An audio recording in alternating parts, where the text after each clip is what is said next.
तो बाहर वाले नहीं लेने चाहिए, इस पे तो इन्होंने भी ताली बजाई कि बाहर वाले नहीं आने चाहिए, ये पुराने लोग हैं। देखिए, बाहर वाले आते हैं पॉलिटिकल पार्टीज़ में क्योंकि वो आपकी आइडियोलॉजी के साथ अलाइन करते हैं, लेकिन यहाँ पर एक मैं नज़रिए की बात आपकी ये देख रही हूँ। आप मुझे बताओ, आपके लॉजिक से जनता को समझ नहीं आता या दिखाई नहीं देता या धरती पे काम नहीं दिख रहा है? अगर कॉलेज बन रहे हैं तो वोट मिल रहे हैं, सड़कें बन रही हैं तो वोट मिल रही हैं, ज़िंदगी बदल रही है तो वोट मिल रही है, वरना तो वो वोट नहीं देंगे। एक जो माइंडसेट है ना ऑपोजिशन का कि हमें पता है जनता से ज़्यादा, आप वोट दे चुके हो, सरकार बन चुकी, कोई बात नहीं, फिर भी हमें तुमसे ज़्यादा पता है, ये एक रीज़न है डाउनफॉल का। आप चाहे अमेरिका की राजनीति देख लो या हमारे देश की।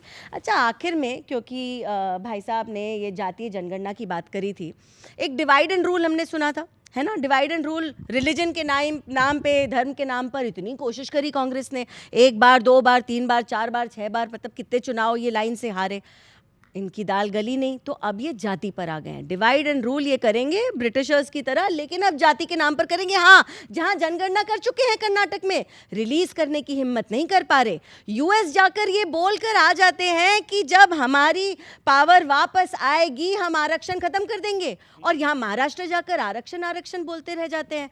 तो क्या भाई डिजिटल दुनिया में आपके दो भाषण कंपेयर नहीं हो सकते? आखिरी बात, बहुत इंपॉर्टेंट बात, बार बार मैं सुन रही हूँ, बटेंगे तो कटेंगे, यूनाइटेड वी स्टैंड तो बहुत अच्छी बात है क्योंकि अंग्रेज कह गए, लेकिन बटेंगे तो कटेंगे आपके लिए गलत बात हो जाती है। देखिए, मैं तो, हमारी बहन जातीय जनगणना की बात कर रही हैं, मैं तो कह रहा हूं कि आप स्पष्ट कर दीजिए ना, कह दीजिए कि हम जातीय जनगणना नहीं कराएंगे। मैं पहले इसी पे आपका जवाब चाहता हूं, आप एक बार स्पष्ट रूप से कह दीजिए कि हम जातीय जनगणना नहीं कराएंगे, तो जनता को पता। वो कह रहे हैं आपने कर्नाटक में कराई, आप बता नहीं रहे। देखिए, पहली बात तो ये केंद्र का काम है, प्रदेश की सरकारें जो है, नहीं हम गणना करा रहे हैं, हम गणना करा रहे हैं, उसके बेसिस पे अपनी अपनी नहीं तो गणना करा के आप रिलीज नहीं करोगे, वो रिलीज केंद्र करेगा क्या? देखिए, एक बात सुनिए, जातीय जनगणना कराने का अधिकार जो है केंद्र के पास है। हम प्रदेश में अपनी जातीय जनगणना कराकर हम उसको, अपनी जो पॉलिसीज हैं उसको इम्प्लीमेंट कर सकते हैं। आप मुझे क्यों नहीं कर रहे? अरे बिल्कुल शुरू कर रखा है हमारे, अभी कर्नाटक को आए हुए हमें साल भर नहीं हुआ है, और जहां तक हमारी बहन जी हैं वहां पर 10 साल से बैठी है, इन्होंने जातीय जनगणना पे कोई क्लियर स्टैंड नहीं किया है। और आपत्ति क्या है? हम लोग यही तो कह रहे हैं कि भाई जो लोग 85% हैं संख्या में, पिछड़े दलित आदिवासी, उनकी जातीय जनगणना करके बता दीजिए ना कि किसके पास कितना अधिकार है। 10% लोग जो है 90% नौकरी में बैठे, 5% लोगों के पास देश का 80% पैसा और संसाधन है, और हम उस पर सवाल उठा रहे हैं, तो आपको दिक्कत आ रही है। आप चाहते हैं कि गरीब गरीब रहे और निरंतर गरीब होता चला जाए, लोग बच्चे पढ़े ना, इसी के कारण तो आप नहीं चाह रहे हैं कि जातीय जनगणना हो। आप कह रहे हैं कि जातीय जनगणना नहीं होनी चाहिए? नहीं, मैं ये कहती हूँ, और ये हमारे अटॉर्नी जनरल ने सुप्रीम कोर्ट में कहा है कि जातीय जनगणना विभाजन की बात है, और ये हमने ऑन रिकॉर्ड प्लेस। तो नहीं होनी चाहिए, नहीं होनी चाहिए। जो जनगणना आगे आने वाले समय में होगी वो इकोनॉमिक बेसिस पर होगी, इकोनॉमिक बेसिस पर होगी। कौन बैकवर्ड है वो इकोनॉमिक बेसिस पे तय होगा। आज उत्तर प्रदेश में कम से कम 30,000 नौजवान सड़क पर बैठा हुआ है, अपना इसलिए इंतजार कर रहा है कि आरओ की वो भर्ती जो 6 महीने पहले हो जानी थी, जिसके पेपर लीक हुए थे, वो आज भी सरकार नहीं करा पा रही है। और मैंने 4 लाइनें भी लिखी हैं उस पर, अगर आप इजाजत दे तो मैं पढ़ देता हूँ। स्वागत है। ये हमारी हिम्मत, हम इजाजत नहीं देंगे। ना नौकरियों की भर्ती करेंगे, ना कानून व्यवस्था पर कंट्रोल रखेंगे। नौकरियों की भर्ती तो मैंने इलाहाबाद के परिप्रेक्ष्य में कही, जो वहाँ आंदोलन हो रहा है, और कानून व्यवस्था इसलिए कही कि एटीएस की में जो एक महिला पुलिसकर्मी है वो पोस्टेड है, उसके घर में घुसकर बदमाशों ने उसके कपड़े फाड़ दिए। ये हालत है इनके कानून की। मैं आम आदमी की तो बात ही छोड़िए। तो ना नौकरियों की भर्ती करेंगे, ना कानून व्यवस्था पर कंट्रोल रखेंगे, लेकिन चुनाव आएगा तो एक ही नारा रटेंगे, कटेंगे तो बटेंगे, कटेंगे तो बटेंगे। लेकिन जनता कह रही तुम्हारी इन्हीं हरकतों के कारण वोट तुम्हारे खिलाफ करेंगे, जिससे कि नफरत वाले सत्ता से हटेंगे, सत्ता से हटेंगे। बांट दो। नहीं, आप तो बटे हुए हो, बस कट जाओ। महाराष्ट्र और झारखंड में अब तो हो गया पक्का, महाराष्ट्र और झारखंड में अब तो हो गया पक्का, गठबंधन के सारे बॉलर होंगे हक्का बक्का। अरे मोदी जी ही मारेंगे फिर छक्का, कांग्रेसियों को हार मिलेगी, कांग्रेसियों को हार मिलेगी, बीजेपी को बाहर मिलेगी, बीजेपी को बाहर मिलेगी। सबसे लंबी जिप लाइन पर झूल रहे हैं भैया, सबसे लंबी जिप लाइन पर झूल रहे हैं भैया, जीएसटी का अर्थ न जाने करते दैया दैया, जीएसटी का अर्थ न जाने करते दैया दैया, अरे खुद ही डुबाएंगे ये अपनी नैया, कांग्रेसियों को हार मिलेगी, कांग्रेसियों को हार मिलेगी। बड़े बदनसीब हैं कांग्रेसी। हरियाणा में हो गई छू, कान में मोदी कर गए कू,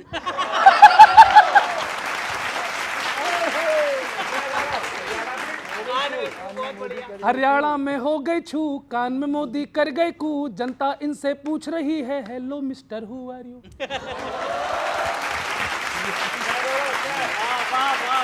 तालियां थोड़ी और बढ़ाना बच्चों। क्या है फेक और क्या है ट्रू, जनता को मिल गया है क्लू, इसीलिए तो बीजेपी से बोल रही है आई लव यू, इसीलिए तो बीजेपी से बोल रही है आई लव यू, इसीलिए तो बीजेपी से बोल रही है आई लव यू। तुम आपस में खेलो हुतू तू तू, कांग्रेसियों को हार मिलेगी, बीजेपी को बाहर मिलेगी। कुछ और अच्छा लिखने का प्रयास किया किशोर जी। देश को जाति में बांटे इसीलिए है सन्नाटे, यूपी छोड़ो महाराष्ट्र में योगी काटे धर्राटे। हर देश को जाति में बांटे इसीलिए है सन्नाटे, यूपी छोड़ो महाराष्ट्र में योगी काटे धर्राटे। कविता। पंजा खुद खाए चाटे,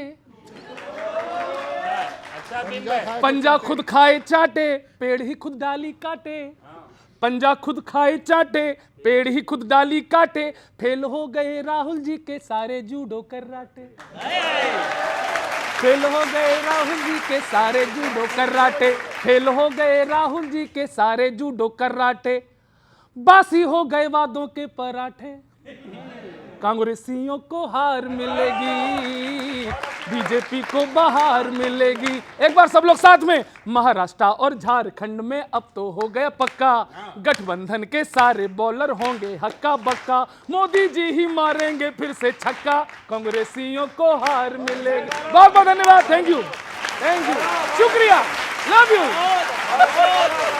चारों जी, thank you, Anil ji thank you. मैं आपको समोसा रस की कविता सुनाता हूँ। हाँ, हर पंक्ति में आएगा समोसा, देखियो तो। रसीले समोसे। हाँ, अब तक कांग्रेस को सीटें नहीं मिल रही थी, यहाँ तक तो ठीक था। अब आगे क्या हो रहा है ये सुनो आप। कांग्रेस की किस्मत का चेहरा नहीं खिल रहा है, हरियाणा में जलेबी नहीं मिली, हिमाचल में समोसा नहीं मिल रहा है।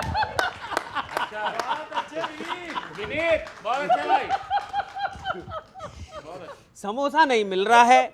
कांग्रेस को यह चिंता है कि समोसा कहां खो गया। जांच ही करनी है तो इस बात की कीजिए कि जनता का भरोसा कहां खो गया। बहुत बढ़िया भाई, क्या बात है भाई, बहुत बढ़िया। भरोसा कहां खो गया। हिमाचल की कंडीशन खराब क्यों है? आर्थिक कंडीशन, पगार पेंशन तक की दिक्कत आ रही है। हिमाचल की कंडीशन खराब क्यों है ये पता लगाना आसान हो रहा है। किसी और का समोसा किसी और के पेट में जा रहा है, इसलिए नुकसान हो रहा है। इसलिए नुकसान हो रहा है। अच्छा, भाजपा ने इसका इशू बना लिया और उसका फायदा ले रही है। चुनाव का मौसम है पर कांग्रेस सिचुएशन पर ध्यान नहीं दे रही है। देख लीजिए, आपके समोसे का स्वाद भाजपा ले रही है। आपके समोसे का स्वाद भाजपा ले रही है। राहुल जी जिप लाइन का मजा ले रहे हैं। समोसा कांड हो रहा है। ऐसे कुंडली में बैठे राहु केतु नहीं हिलेंगे। सर, चुनाव पे ध्यान दे दीजिए, समोसे दोबारा मिल जाएंगे, वोट नहीं मिलेंगे। बहुत बहुत धन्यवाद, बहुत धन्यवाद। बहुत अच्छा विनीत भाई। जलेबी कर लिया आपने, समोसा कर लिया, पकोड़ों ने क्या पाप किया, वो भी तल लो। देखिए, यही समस्या है कि इस देश में समोसा मुद्दा बन गया, लेकिन महाराष्ट्र में चुनाव है और 7 किसान। कैसे बन गया? अच्छा, कैसे बन गया? सीआईडी ढूंढेगी समोसा तो मुद्दा नहीं बनेगा। मैं कह रहा हूँ कि वो जो भी काम रहा कोई बहुत रेलेवेंट बात नहीं है, वो कोई रेलेवेंट बात नहीं है। रेलेवेंट बात ये है कि महाराष्ट्र में 7 किसान प्रतिदिन आत्महत्या करते हैं। 2013 में देवेंद्र फडणवीस ने कहा था कि भाई सोयाबीन का जो एमएसपी होना चाहिए वो होना चाहिए 6,000 रुपये प्रति क्विंटल, और वो आज की तारीख में चल रहा है, जबकि आप ही की सरकार है वो चल रहा है 4,000 रुपये। लेकिन ये मुद्दे नहीं बनेंगे मुद्दे, क्योंकि भारतीय जनता पार्टी, और देखिए होता क्या है कि जिसकी सरकार होती है मुद्दों पर, क्योंकि मीडिया पर और सोशल मीडिया पर और तमाम तरह की चीज़ों पर एक कंट्रोल रहता है। सीआईडी पर तो आपका कंट्रोल था ना। मैं बता रहा हूँ, उसी बात पे आ रहा हूँ, उसी बात पे आ रहा हूँ। तो हमारे लिए इंपॉर्टेंट ये है कि हम इश्यूज की बात करें। मैं समझता हूँ कि ये नौजवान पीढ़ी हमसे क्या सीख के जाएगी कि हमारे नेता समोसे की बात करते हैं, हमारी रोजगार की बात नहीं करते। ये आप नहीं, मुझे बताइए ये कैसे नॉन इशू है? ये कैसे नॉन इशू है कि एक सरकारी विभाग में इतना बड़ा इशू बना के उसकी जांच हुई? ये कैसे नॉन इशू है? नहीं, देखिए, पहली बात तो वो इशू इस बात का था कि भाई किसी को कोई जिम्मेदारी दी, उसने कोई जिम्मेदारी नहीं निभाई। लेकिन मैं कह रहा हूँ कि वो बहुत बड़ी बात नहीं है। मीडिया ने उठाया, भाजपा ने उसे 20 जगह बोला, इसलिए वो इशू बन गया। भारतीय जनता पार्टी यदि रोजगार पर बात करे, किसानों की आत्महत्या पर बात करे, तो इशू वो बनेगा ना। लेकिन क्योंकि इस पर बात ना हो, इसलिए समोसा इंपॉर्टेंट है, इसलिए जलेबी इंपॉर्टेंट है। और मैं बार बार वायनाड का आप जिक्र कर रहे हैं, सबने लगभग जिक्र किया। मैं आपको बता दूं कि वायनाड में लैंडस्लाइड्स हुई, उसके बाद वहाँ की टूरिज्म इंडस्ट्री बिल्कुल खत्म हो गई। राहुल गांधी जी ने जिपलाइन करके वहाँ देश को ये मैसेज दिया कि आप लोग वायनाड आइए, सुरक्षित है। उससे लाखों लोगों के जो घर चलते हैं उनके लिए काम किया। एक भी देश में एक सांसद बता दीजिए जो अपनी कॉन्स्टिट्यूएंसी के लिए इस तरीके से काम करता हो। इम्पॉर्टेंट इश्यूज, चाय समोसे से तो हमेशा ही प्रॉब्लम थी, उसके बाद आपने उसमें जलेबी जोड़ ली, अब आपने समोसा जोड़ लिया। आप ऐसे ही चलते रहोगे तो कुछ समय के बाद आपको खाने पीने को नहीं मिलेगा। तभी तो आपके गठबंधन के साथी मीटिंग से नाराज होकर यही बोलकर जाते थे कि भाई चाय समोसा तक नहीं हमको खिलाया पिलाया।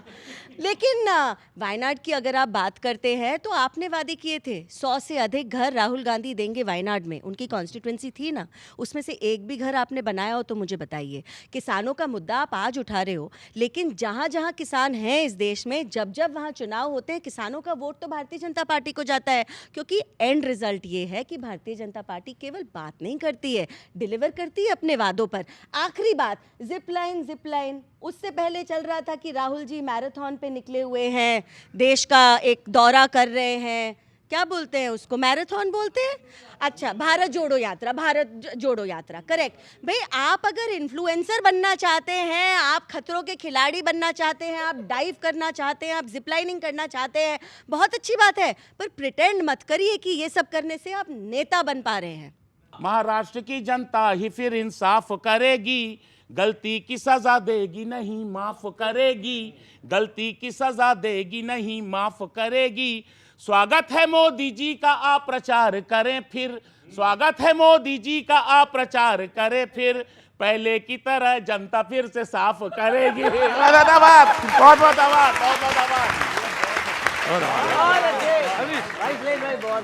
खड़गे जी ने एक विवादित बयान दिया योगी जी के बारे में। खड़गे जी ने वो योगी जी की गलत छवि पेश कर रहे हैं। अच्छा। देखो मैं बताता हूँ सही छवि। आप योगी जी का चेहरा एक बार को सामने इमेजिन करिए, भोला भाला चेहरा है। ये देखो हंसने लगे। नहीं, मैं चलो बदलता हूँ शब्द। मैं शब्द भोला भाला चेहरा है, इमेजिन करो योगी जी के लिए। अरे मैं सुनो,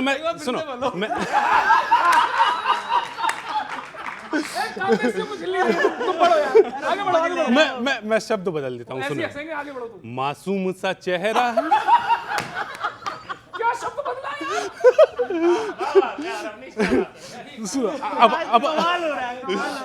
अब पूरी बात करने दो। देखो, मासूम सा चेहरा है, मुस्कुराता रहता है, बयान दे के उसे भड़काना नहीं चाहिए।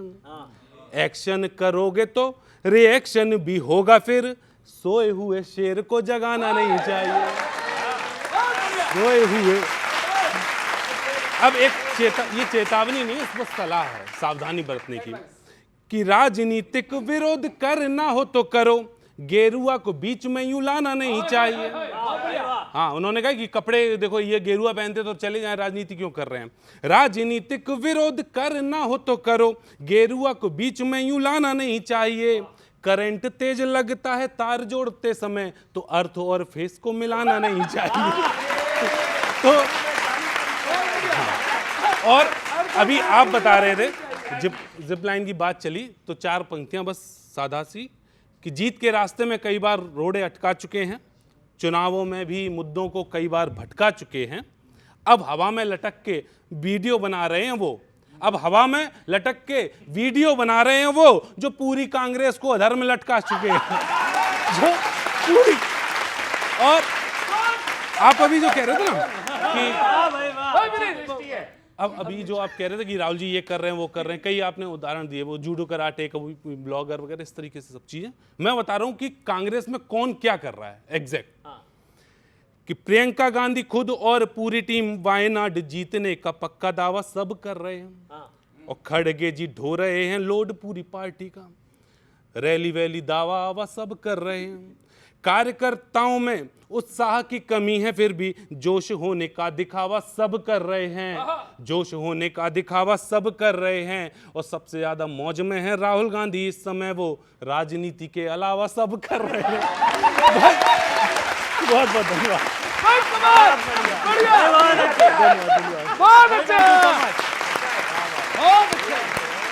अच्छा ही सुनाता हूँ मैं, अच्छा ही सुनाता हूँ। Thank you so much. नहीं है ना, मुझे पता है, मुझे पता है। भाई राहुल जी की बात करें तो कहते हैं राहुल की बात क्यों करते हो, लेकिन अब खड़गे जी की बात करने लग गए हैं तो आपको उससे भी जेलसी हो रही है। कोई तो करे खड़गे जी की बात, कांग्रेसी तो कोई करता नहीं, राहुल जी तो करते नहीं। कम से कम हम उनको एक प्रेसिडेंट का दर्जा तो दे रहे हैं। और बोले भैया ने एक बहुत अच्छी बात कही, मैं लेकिन इस एक बात कहना चाहूँगी, भारतीय जनता पार्टी इंट्रोस्पेक्शन करती है। अगर आपको कभी ऐसा लगे कि आप रास्ते से भटक रहे हैं या आपसे गलती हो सकती है, इंट्रोस्पेक्शन करना ज़रूरी है। हमारे बड़े नेता अगर कोई बात बोल रहे हैं तो छुप छुपा के नहीं बोल रहे, ओपनली बोला है और इसका कोई बुरा भी नहीं मान रहा। इंट्रोस्पेक्शन करा जाएगा, देखा जाएगा, जो देश हित में होगा और फिर जो पार्टी हित में होगा वो निर्णय लिया जाएगा। आप कब करोगे इंट्रोस्पेक्शन?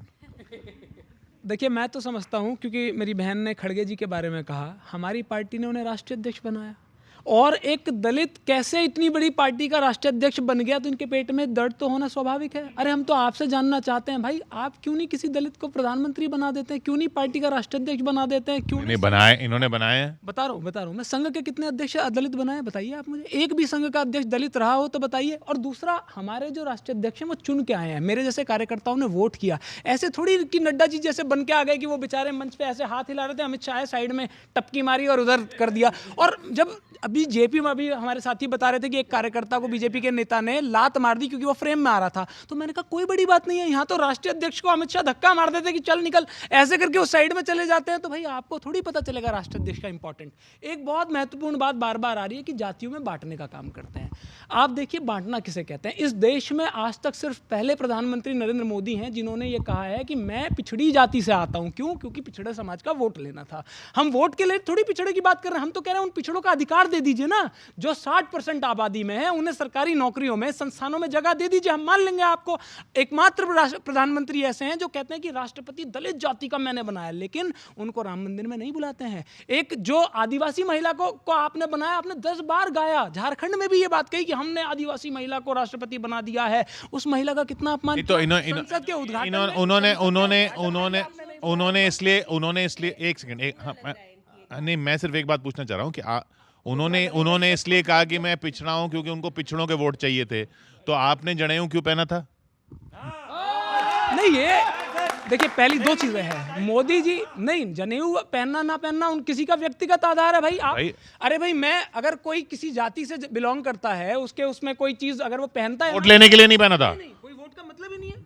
वोट लेने का कोई मतलब नहीं था। नहीं, मैंने मान लिया ये पॉलिटिकल ने जनेऊ पहना था किसी मंच की रैली पे थोड़ी। ये एनजीओ चलाते हैं, इनके राहुल जी दिवाली पर चाहे नटराज को दिया दिखाए, इनको इस बात का फर्क नहीं दिखता। बुरा मुझे इस बात का लग रहा है क्योंकि ये प्रेसिडेंट मुर्मू का नाम हमेशा अपने फायदे के लिए लेते हैं, मुझे दुख होता है। नाना पटोले आपके महाराष्ट्र के अध्यक्ष हैं, उन्होंने कहा कि राम मंदिर में धुलाई सफाई होनी चाहिए क्योंकि हमारी राष्ट्रपति वहां पर जाकर आई हैं। तो आप इस तरीके की बातें प्लीज मत करिए। दलित को आपने अध्यक्ष बना दिया, उसकी वही क्वालिफिकेशन रह गई जीवन में? ये बताइए, बार बार एक ही बात बोलते हैं, उसकी वही क्वालिफिकेशन रह गई। मेरिटोक्रेसी को दफनाने का काम कांग्रेस ने किया है। आपके खुद के प्राइम मिनिस्टर्स की आप स्पीचेस सुनिए, उन्होंने किस तरीके की बात करी। उन्होंने कहा आरक्षण के नाम पर मैं बुद्धुओं को आगे नहीं बढ़ा सकता। उस बारे में तो ना आप कुछ कहते, ना आपके गांधी जी कुछ कहते।